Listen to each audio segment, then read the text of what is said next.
थी परमेश्वर, तेरी उपस्थिति खुदाबंद, महिमा में उपस्थिति जो आज हमने देखी खुदाबंद, तेरे लोगों ने उसे एक्सपीरियंस किया, तेरा धन्यवाद करते हैं खुदाबंद। आज जितने लोग ऑनलाइन, जितने लोग फॉरेन ब्रांचेस में मौजूद हैं, अपने हाथों को उठाकर प्रभु का शुक्र करते हुए कहें कि पिता आज मैं आपके वचनों को सुनूं और सेम न रहूं। आज आपके वचन मेरे कानों में पड़े और मैं सेम न रहूं। प्रभु यीशु मसीह के पवित्र और सामर्थी नाम में हम मांगते हैं, आमीन आमीन। अपने हाथों को उठाओ। Thank you Jesus. पवित्र, अति पवित्र स्थान में ले चल प्रभु, मुझको तू अपने लहू से धो दे मेरे प्रभु। तेरे सामने झुकते हैं, सजदा करते हैं, आत्मा और सच्चाई से आराधना करते हैं, आत्मा और सच्चाई से आराधना करते हैं। अपने हाथों को उठाओ। पिता आज का वचन इनकी जिंदगी को बदल दे, यीशु मसीह के नाम में, आमीन आमीन। अपनी सीट को ग्रहण करो। आज मेरा बिलीव है जो वर्ड आप सुनेंगे ये आपकी लाइफ को सेम नहीं रहने देगा।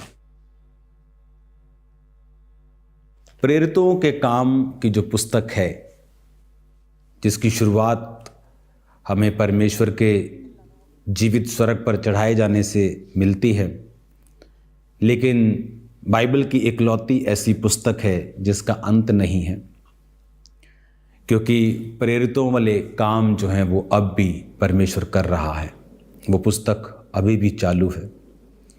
अगर आप प्रेरितों के काम की कलीसियाओं को देखेंगे तो वो कलीसिया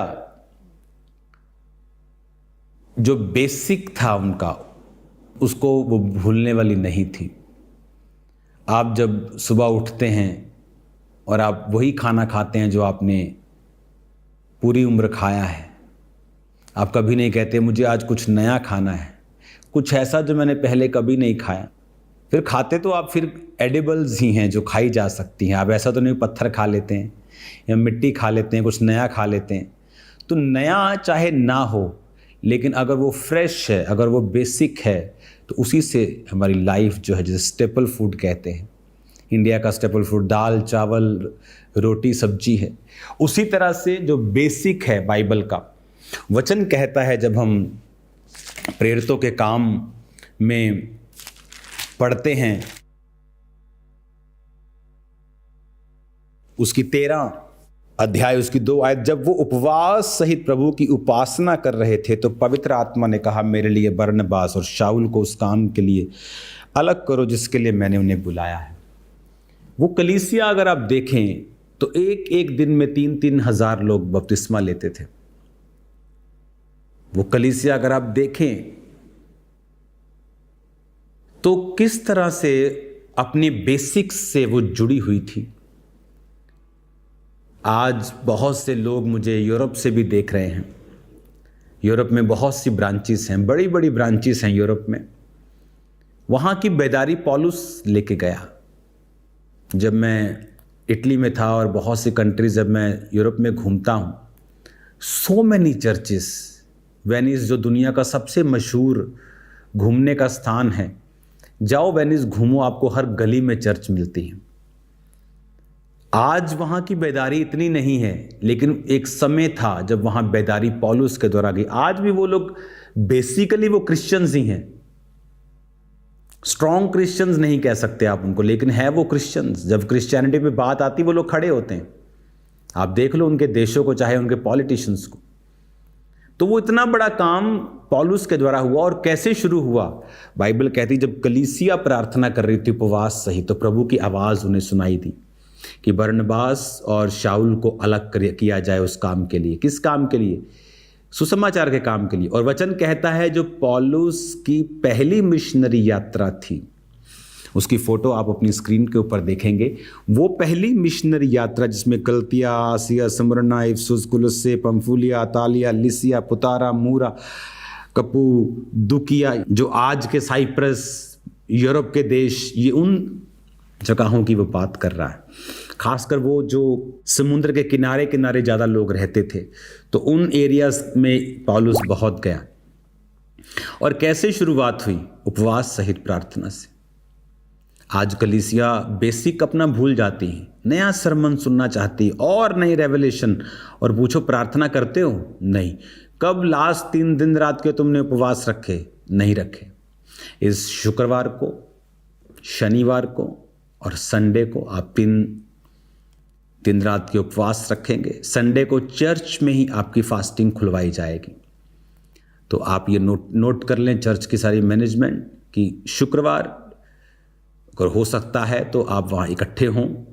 शनिवार उपवास प्रार्थना के साथ, आपके बच्चे अगर छोटे हैं तो उन्हें 5 बजे तक रखवाएं, अगर वो रख सकते हैं, थोड़े बड़े हैं तो डे नाइट की फास्टिंग आप करें और प्रभु के सामने अनुग्रह को मांगें, क्योंकि मैंने आपके रास्तों को खुलते हुए देखा है और मैंने आपको बढ़ते हुए देखा है, मैंने आपको बहुत ग्रो करते हुए देखा है, मैंने बंधन टूटते हुए देखा है। इमेजिन करो एक बड़ी मिशनरी काम, एक बड़ा काम, इसे काम नहीं कह सकते, इसी तो कहते हैं कि हिस्ट्री मेकिंग।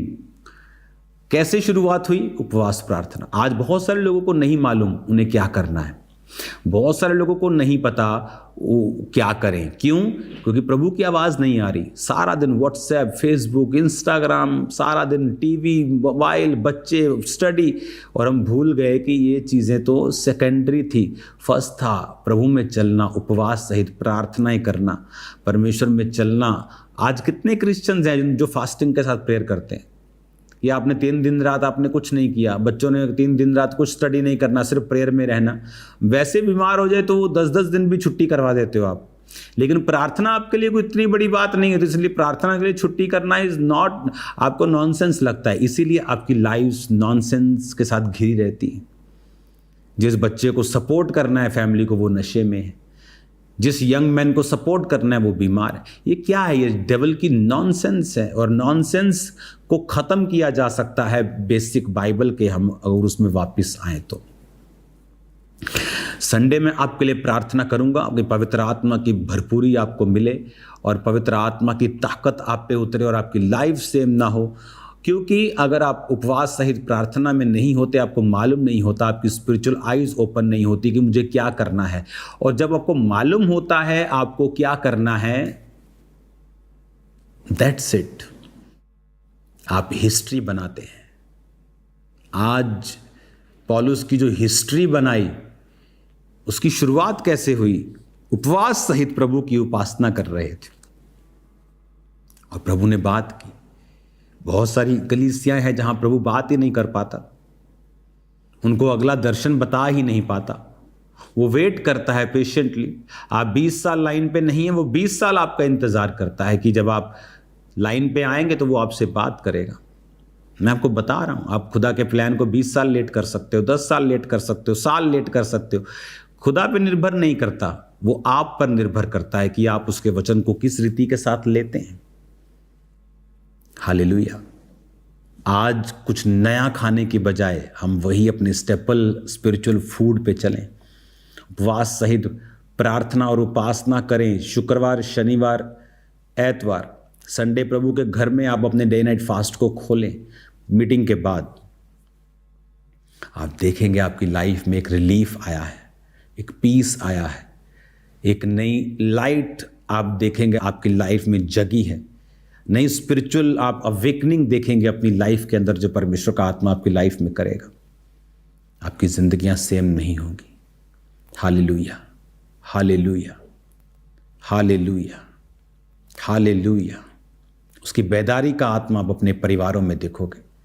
बहुत से लोग जो बैक स्लाइडेड हैं, आप उन्हें बचता हुआ देखेंगे। अगले संडे आपको विद फैमिलीज वहाँ होना है, क्योंकि जो लोग उपवास प्रार्थना में टीम मेंबर्स होंगे, जहाँ भी आप ब्रांच में हैं, सब लोगों पर ले हैंड होगा। ऑयल से आप उन पर प्रार्थना अकेले अकेले के ऊपर करेंगे। मेरे साथ मेरी पूरी टीम यहाँ दिन रात की फास्टिंग में होगी, और यहाँ पर आने वाले लोग जो होंगे चर्च में, मेन ब्रांच में, उन पर भी वो लोग ले हैंड करेंगे। मैं भी उन पर ले हैंड करूँगा, उन लोगों के ऊपर। तो तैयार रहें, क्योंकि परमेश्वर आपसे बात करना चाहता है, वो आपकी अगुवाई करना चाहता है।